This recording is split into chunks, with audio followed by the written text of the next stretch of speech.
jazz was for ordinary people.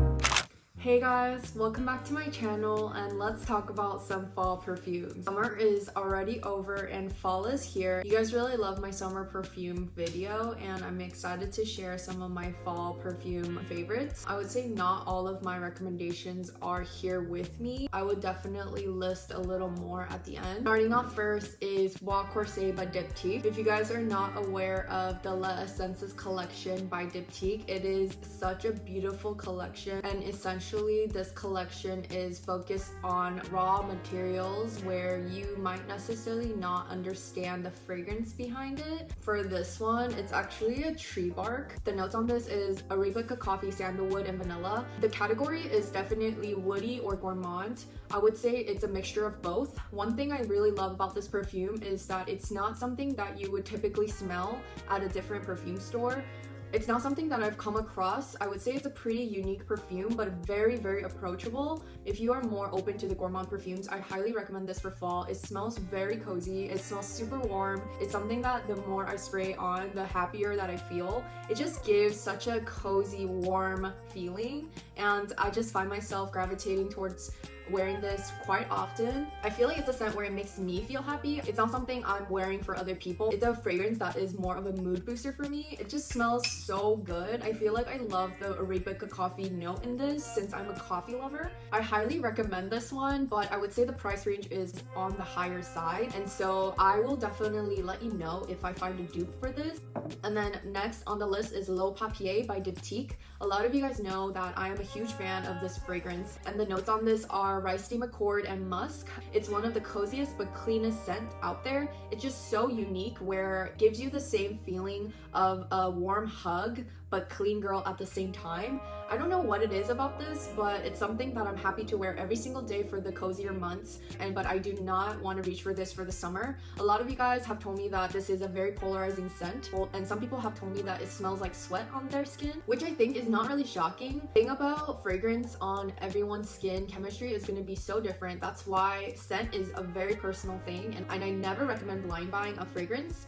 The scent that smells good on me might not smell good on you. For example, Fleur de Peau by Diptyque. It's such a love scent in the fragrance community, and you guys, I've tried it so many times on my skin and I don't know why. It literally gives that like musty sweat scent on my skin chemistry. I feel like something about my skin chemistry is that there has to be a little bit of a sweet note in it, otherwise it just does not do well with my skin. I don't recommend blind buying this scent, but if you are a fan of L'Eau Papier, you guys know how addicting and beautiful this scent is. It's definitely a fragrance that will probably forever be in my collection. And then next is Kyoto by Diptyque. This is such a unique fragrance as well, where I don't know if it's gonna smell great on everyone. This is the limited edition fragrance by Diptyque. The notes on this is Turkish rose, patchouli, vetiver, and something about this fragrance gives a little bit of spicy but woody. Whenever I wear this, I would say it kind of gives me a crispy feeling, which is so interesting. That's why I feel like naturally, I gravitate towards wearing this during the spring and fall. Imagine yourself going outside and feeling that crispy air. That's when I like wearing this fragrance, but the scent in itself really smells like you're walking through a Japanese Zen garden, which is very woody, but then also get a little bit of the floral notes. It's not something that is so floral forward, but it's also not like a typical forest type of scent. It really is a beautiful balanced mixture of those two categories. You guys, I've never really smelled anything like this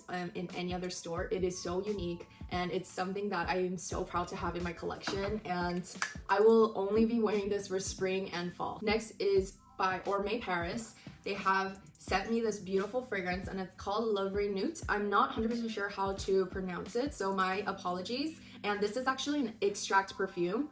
The notes on this is vanilla milk, which is so interesting, passion fruit, mango, amber, and musk. As you can see from the bottle, it is a very warm fragrance. Even though it's fruity, it's not something I will wear during the summer. It really does give fall and gourmand for some reason. I think it's the vanilla milk and the vanilla that I really feel like gives it a bit of the cozy fall feeling. But if you are a fruity girl but you're looking for something also gourmand, this is kind of like the perfect balance between the two. So definitely check this fragrance out if you are looking for something right in between.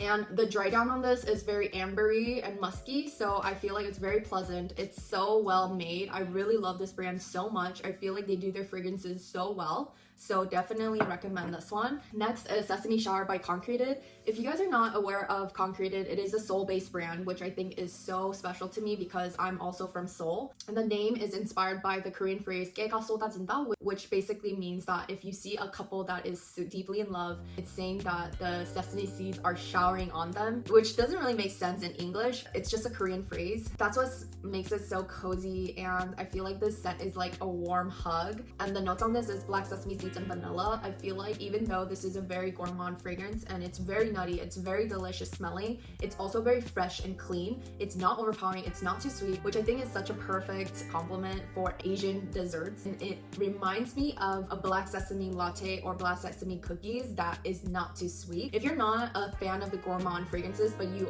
are looking for something that is not be too overpowering or too sweet, I highly recommend this one. This is something that I think is a perfect entryway into the gourmand category. And then next is Balu by Gabar World. I have been in love with the brand Gabar World for so long, and they just launched a new fragrance, which is Balu. And the notes on this is dates, condensed milk, and vanilla, which I think is so unique, and it's something I've never smelled. But this, I would say it is a very powerful, strong lactonic fragrance. So if you're looking for something like milk perfume, but that is also in the gourmand category, I highly recommend this. This is not your milk perfume that smells floral or clean in any way. It is very delicious smelling. What it reminds me of is milk that is steeped in dates. Imagine like a nut milk that is sweetened with dates. That's what it exactly smells like. I kid you guys not. And if you guys are a big fan of those notes, I highly recommend this. This scent is probably one of the most gourmand out of the whole selection here. And so if you are someone that loves lactonic, delicious, nutty type of fragrances, I highly recommend this one. And then lastly is Lovely but a Little Twisted by Lore. The notes on this is candy pistachios, rose milk, and patchouli. The notes are so cool, and it's just something that I just can't imagine smelling, but the moment you put it on, you definitely smell the rose milk, you definitely smell the candy pistachio, and a little bit of the kick from the patchouli. And I have been in love with this fragrance. I've been reaching for it quite a lot these days, and I think it's because it's the perfect subtle balanced fragrance. It has a little bit of milky, it has a little bit of nutty, but it also has a little bit of woody, and it's so subtle that it's almost angelic. I feel like there's not a lot of scents that I would describe angelic, but this is definitely one of them. And obviously you guys know how much I love Angelique de Florence. That is also a very angelic scent to me.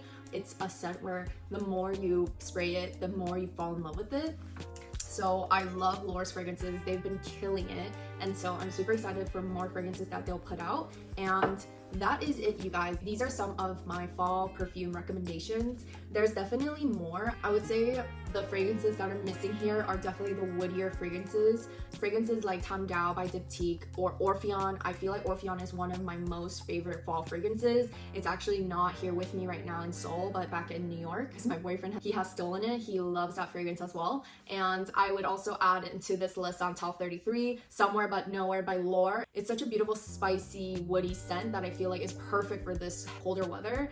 And Forest Lungs by Nuit, which feels like you are walking into a forest, and actually it is a functional fragrance which acts as a de-stressor, which I think is so cool. And so those are some of my other fragrances that are not here that I really recommend for the fall. And definitely let me know which one is your favorite fall fragrance, if it is in the woody category or the gourmand, or maybe you love clean scents or floral scents for fall. If you guys know that scents are super personal, so definitely let me know which one is your favorite. I'll definitely be back with more fragrance videos, and thank you guys so much for being here. Bye guys.